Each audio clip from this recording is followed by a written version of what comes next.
ఇలా దోశ పిండిని తయారు చేసుకోవడానికైతే ఒక గ్లాస్ పెసర్లలోకి అయితే 3 గ్లాసుల బియ్యం పిండిని అయితే ఇలా నానబెట్టుకొని మిక్సీ పట్టుకొని అయితే పెట్టుకోవాలి. ఇలా పెసరట్టు దోశను అయితే రెడీ చేయడానికి అయితే మనం ఒక రోజు ముందుగా అయితే ఈ పిండిని అయితే నానబెట్టుకొని పెట్టుకొని మార్నింగ్ అయితే ఇలా పట్టి దోశలు అయితే వేసుకోవాలి.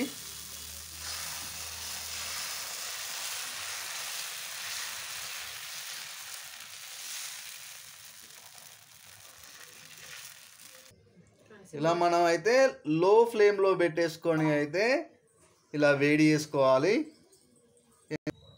ఇలా కొంచెం ఆయిల్ని కూడా యాడ్ చేసుకోవాలి పెసరట్టు దోశలోకి. ఇలా వన్ సైడ్ అయితే వేడి అయిపోయిన తర్వాత దీన్ని అయితే ఇలా తిప్పి ఇంకొక సైడ్ కూడా కొంచెం వేడి చేసుకోవాలి. ఇలా మనకు పెసరట్టు దోశ అయితే రెడీ అయిపోతుంది. అలాగే ఎగ్ దోశ చేసుకోవడానికి అయితే ఇలా కరివేపాకు, కొత్తిమీర, అలాగే ఆనియన్ కూడా చిన్నగా అయితే కట్ చేసి పెట్టుకోవాలి. అలాగే మనకు అవసరం ఉన్న ఎగ్స్ కూడా తీసుకొని కొంచెం జీలకర్ర, సరిపడా అంత ఉప్పు, అలాగే కారాన్ని అయితే మనం రెడీ చేసి పెట్టుకోవాలి. ఇలా మనకు కావాల్సిన ఆనియన్, కొత్తిమీర, కరివేపాకు, అలాగే కారం, ఉప్పు, జీలకర్రని అయితే ఇందులో యాడ్ చేసుకొని మంచిగా మిక్స్ చేసుకున్న తర్వాత ఈ ఎగ్స్ కూడా కొట్టి అయితే పోసుకొని మంచిగా కలుపుకోవాలి.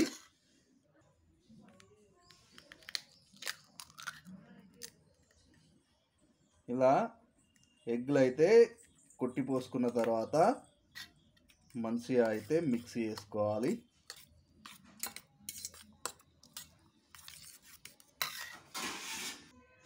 ఇలా అయితే మంచిగా కలిపి పెట్టుకోవాలి.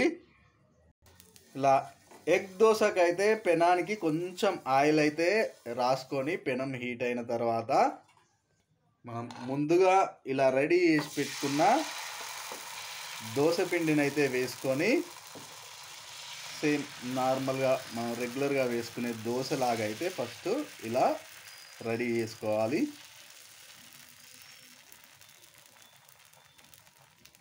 అలాగే మనకి ఎగ్ దోశలకైతే ఆయిల్ అయితే కొంచెం ఎక్కువగానే పడుతుంది. ఇలా టోటల్ రౌండ్గా అయితే మనం ఆయిల్ అయితే వేసేసుకున్న తర్వాత మనం ముందుగా రెడీ చేసి పెట్టుకున్న ఎగ్ను అయితే ఇందులోకి యాడ్ చేసుకొని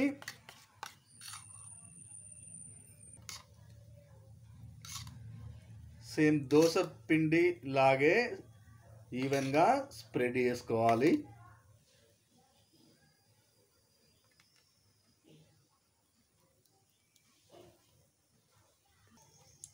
ఇలా మొత్తం స్ప్రెడ్ చేసుకున్న తర్వాత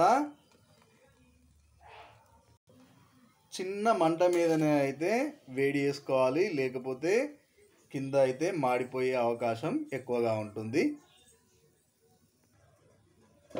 ఇట్లా ఒక 2 minutes అయితే ఇలా మూతగా కూడా పెట్టేసుకోవచ్చు.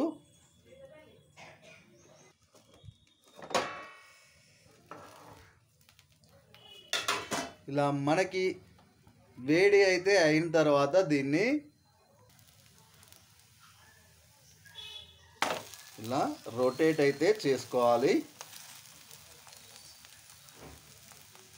ఇంకొక 2 minutes వరకు మనం లో ఫ్లేమ్ ఆర్ మీడియం ఫ్లేమ్లో పెట్టేసుకుంటే మనకు ఈ ఎగ్ దోశ అయితే రెడీ అయిపోతుంది. మనకి ఇలా వేడి వేడిగా ఎగ్ దోశ అయితే రెడీ అయిపోయింది.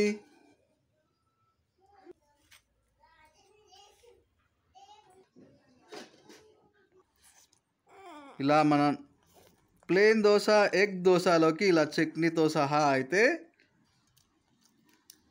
చాలా బాగుంటుంది. ఈ వీడియో కనుక మీకు నచ్చినట్టయితే please like, share, comment and subscribe my channel.